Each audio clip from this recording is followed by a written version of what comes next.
So hello everyone, Dr. Mary O'Mahony, I'm consultant public health in HSE South. I'm also working with the National Alcohol Programme on my special interest, which is towards the prevention of fetal alcohol spectrum disorder.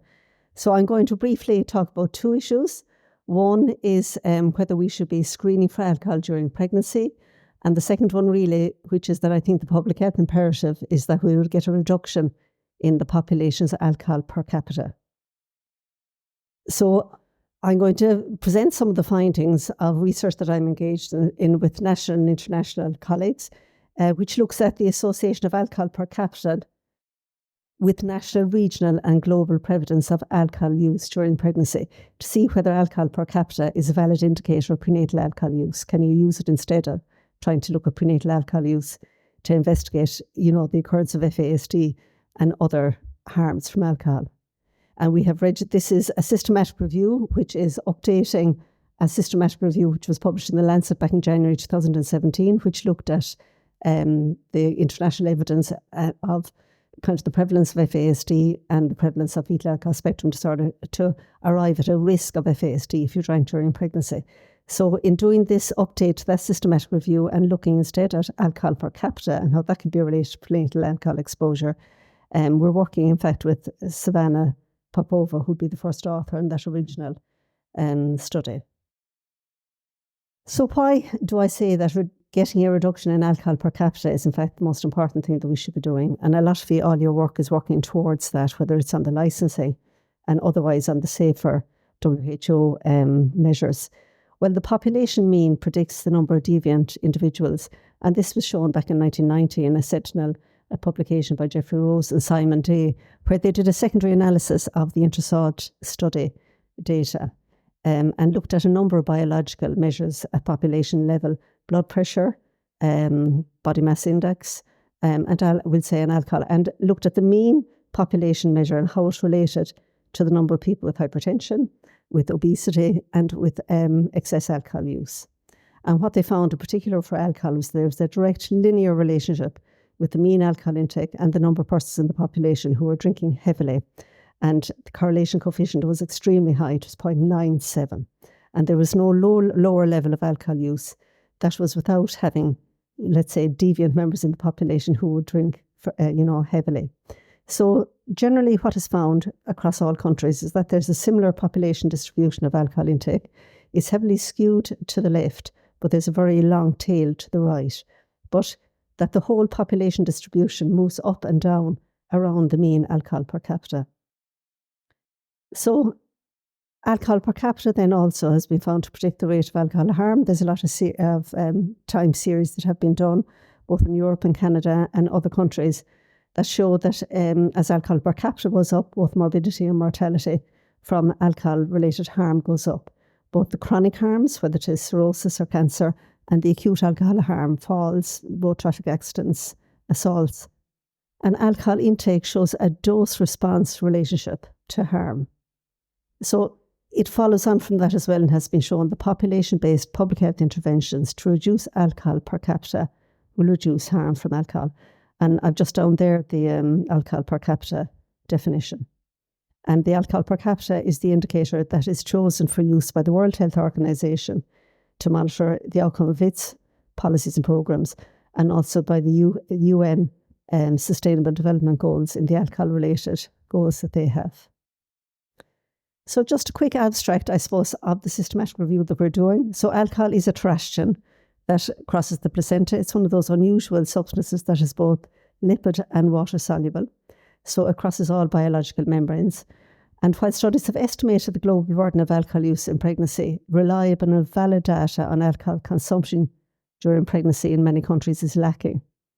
Conversely then, alcohol consumption per capita data is available worldwide, is calculated by the World Health Organization to a validated methodology, and it's provided annually by country. So this systematic review investigates the association between alcohol per capita and alcohol consumption in pregnancy by country to evaluate the validity of using alcohol per capita to predict the prevalence and to examine the outcome of alcohol-exposed pregnancies. So we update, as I say, this review by Popova from The Lancet in January of 2017 on the prevalence of alcohol consumption in pregnancy and the prevalence of fetal alcohol syndrome. So a systematic search in Medline identified 112 unique articles meeting the inclusion criteria. 17 also include fetal alcohol syndrome prevalence, published since 2015 to update the original systematic review. And then what we did, we took alcohol per capita data by year from the World Health Organization by country, and we signed that to all the articles that were reviewed, both in the original systematic review done by Popova and the additional articles that we found to update that systematic review. So the studies represent data from 1989 to 2020 from all 6 WHO regions.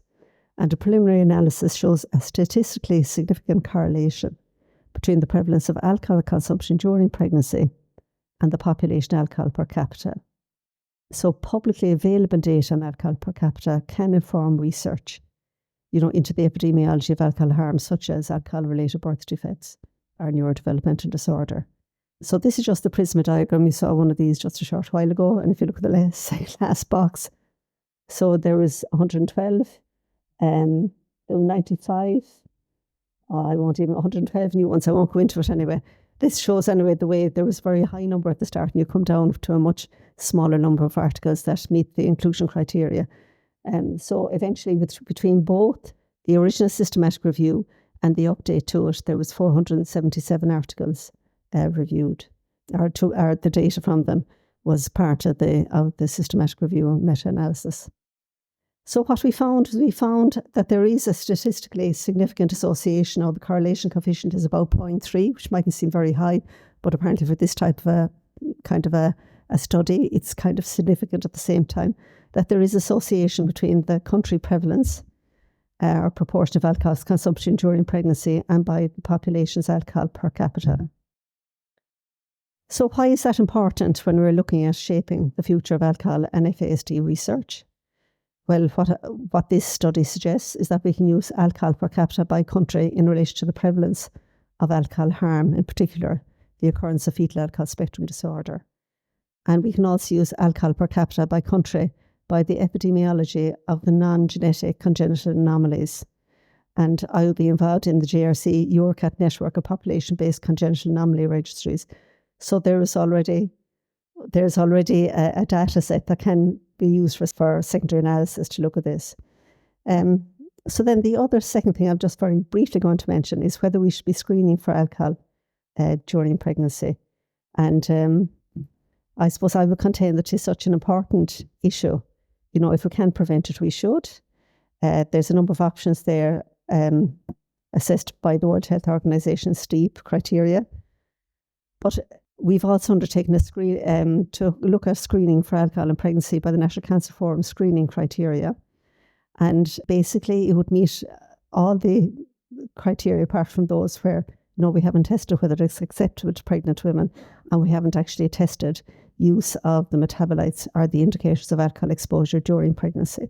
So I suppose I would recommend it to you. That's it. Thanks.